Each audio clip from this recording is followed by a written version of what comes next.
자, 오늘은 노자 도덕경을 좀 공부해 보겠습니다. 지상을 걸었었던 위대한 사람 가운데 하나죠. 공자와 노자의 만남, 그 일화가 있습니다. 공자가 노자에게 물었어요. 도덕에 대해 어떻게 생각하십니까? 그리고 좋은 인격을 기르는 것에 대해서는 어떻게 생각하십니까? 이렇게 물어봤습니다. 공자는 도덕주의자죠. 노자는 이렇게 대답을 해요. 그대가 비도덕적일 때 오직 그때만 도덕에 대한 의문이 생긴다. 그리고 제대로 된 인격을 갖고 있지 않을 때 오직 그때만 인격에 대해 생각한다.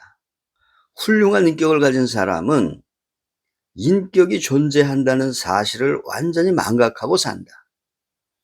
진정으로 도덕적인 사람은 도덕이라는 단어가 무엇을 뜻하는지조차 모른다. 그러므로 어리석게 굴지 말라. 그리고 무엇을 개발하려고도 하지 말라. 그저 자연스럽게 있으라. 자, 이런 답변을 듣습니다.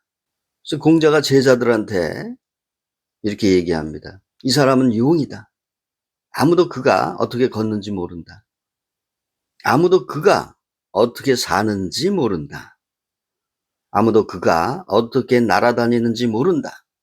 그의 곁에 절대로 가지 마라. 그는 시면과 같다. 그는 죽음과 같다.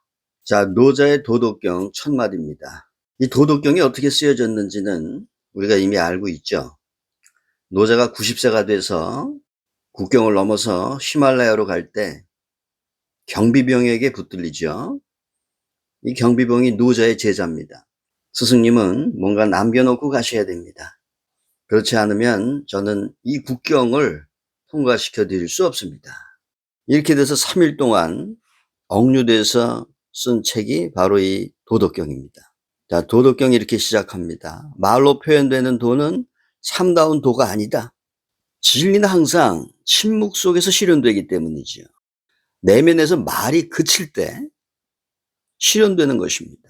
진리에 도달하기 전에 필요 조건으로서 이 마음이 떨어져 나가야 된단 말입니다. 자, 그런 마음을 어떻게 진리에 도달하는 수단으로 사용할 수 있겠는가 이겁니다. 마음은 결코 진리에 도달하지 못해요. 자, 이것이 진리가 표현될 수 없는 첫 번째 이유입니다. 자, 장님도 광학 전반에 대해서 전문가가 될 수 있죠. 빛의 물리학이라든가 시학이라든가 화학 이런 것들은 이해할 수 있습니다. 하지만 빛의 사실성에 대해서는 이해를 못하죠. 빛에 대한 체험 이것은 이해하지 못합니다. 한 번도 빛을 본 적이 없기 때문입니다. 자, 진리가 표현될 수 없는 두 번째 이유는 경험이라는 것은 전달될 수가 없기 때문입니다. 경험되지 않은 것은 말해질 수가 없어요. 이거 훔칠 수도 없고 빌릴 수도 없고 살 수도 없고 구걸할 수도 없는 겁니다. 그럼 진리의 전수는 깨달은 자와 함께 있음으로써 가능해지는 겁니다. 자, 예를 들어서 타고 있지 않는 등잔을 타고 있는 등잔 가까이 가져가 보면은 불꽃이 튀죠. 자, 이런 식으로 진리는 전수되는 겁니다. 천하의 모든 사람들이 아름다움을 아름다움으로 알 때 추함이 생겨난다. 천하의 모든 사람들이 선을 선으로 알 때 악이 생겨난다 그랬어요. 질서에 대해서 생각하는 순간 무질서가 일어난다는 얘기입니다.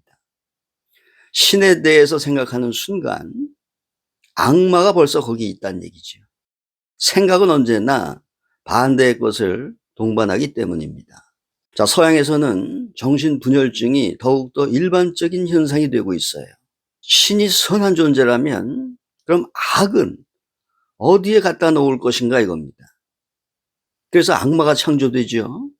이렇게 분리가 일어나니까 이 정신이 분열될 수밖에 없는 겁니다. 문을 열게 되면은 신만 들어오는 게 아니에요. 신과 악마가 같이 들어오는 겁니다. 아무도 질서를 만들려 하지 않을 때 세상은 질서 있게 될 것입니다. 그러니까 질서를 만들려는 사람들이 결과적으로 무질서를 만들게 되는 거예요. 자, 우리가 선해지려고 노력하면 할수록 악이 존재한다는 것을 더 많이 느끼게 됩니다.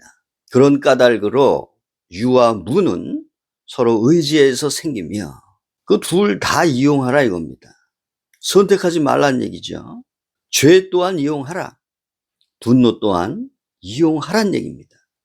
어려움과 쉬움은 서로 의지해서 완전해지며 길고 짧음은 서로 의지해서 대조되며 높고 낮음은 서로 의지해서 위치하며 음과 소리는 서로 의지해서 조화를 이루며 앞과 뒤는 서로 의지해서 사귄다 그랬어요.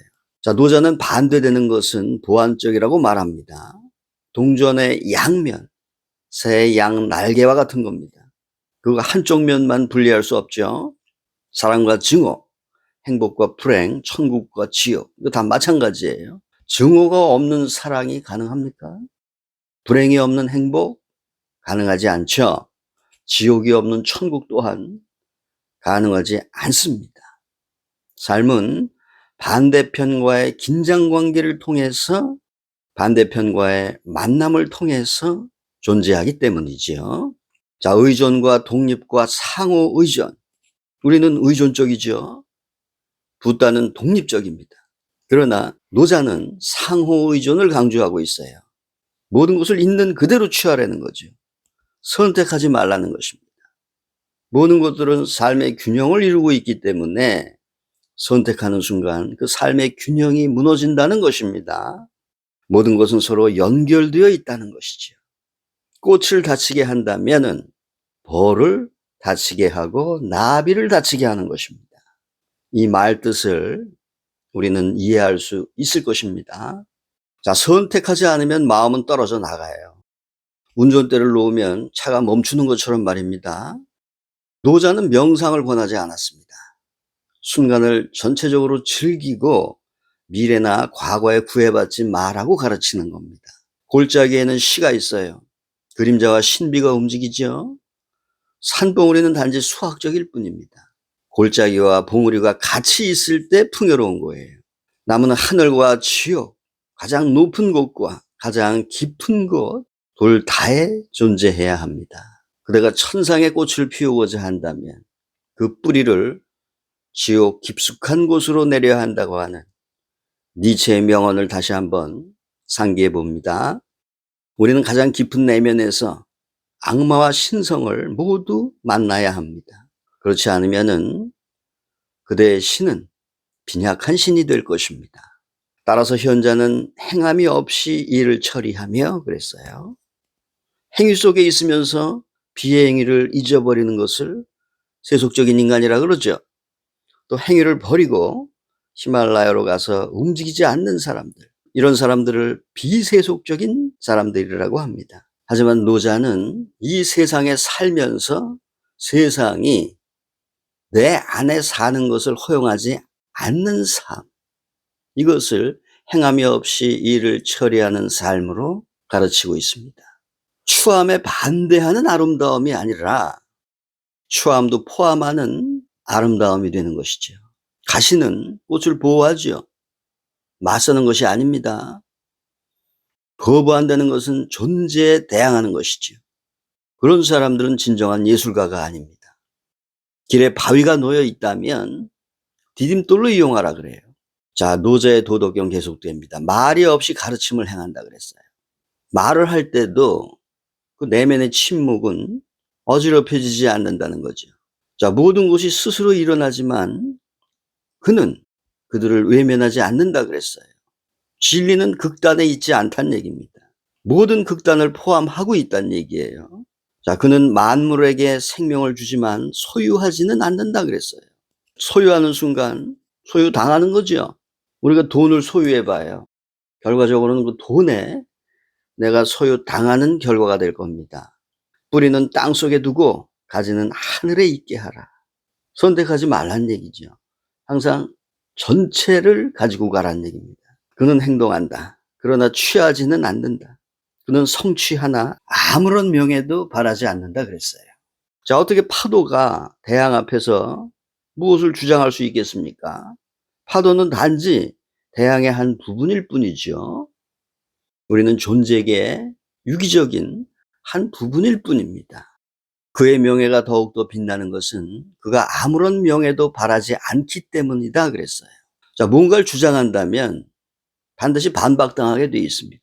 그래서 아무도 아닌 자로 남으라고 노자는 가르치고 있습니다. 승리하려고 노력하지 말라는 거죠. 그러면 아무도 그대를 패배시키지 못할 것이다. 귀결은 그것에 대해서 생각조차 하지 않을 때, 아무런 욕망 없고 그것에 대한 생각도 없을 때 생기는 겁니다.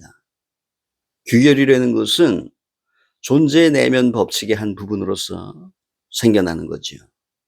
그 법칙이 곧 도입니다. 구하지 마라. 그러면 그것은 주어질 것이요. 문을 두드리지 마라. 문은 항상 열려 있다. 그저 지켜보기만 하라. 노자 도덕경의 핵심입니다. 예수는 두드려라. 그러면 열릴 것이다. 이거는 이제 초보자들을 상대로 하는 거죠. 노력을 해야 됩니다, 처음에는. 그러나 그 모든 노력들이 부질없음을 알게 되면은 문은 항상 열려 있었다는 걸 알게 되지요. 두드리려는 그 노력이 문을 오히려 닫게 했다는 것을 알게 됩니다. 노자는 도의 궁극을 가르치고 있는 것입니다. 지금 이 시대에 노자의 도덕경을 재해석하고 재발견한다는 것은 정말 위대한 작업입니다. 꽃비연과 함께 그 위대한 작업을 이루어 나가도록 합시다. 저는 끝으로 항상 강조합니다. 깊고 빠른 호흡을 하라. 삶의 상태, 삶의 패턴을 변화시키란 얘기입니다. 기존적인 마음의 패턴을 깨라는 얘기예요. 그리고 멈추란 얘기입니다. 호흡이 멈추면 마음이 멈춥니다. 일시적이나마 사념과 마음이 멈춰요. 그러면 시간이 멈춥니다. 시간이 멈추게 되면은 오직 현재만 남게 되는 거예요. 그 순간 지금 그리고 여기에서 어떤 일이 일어나고 있는지를 체험하게 될 것입니다.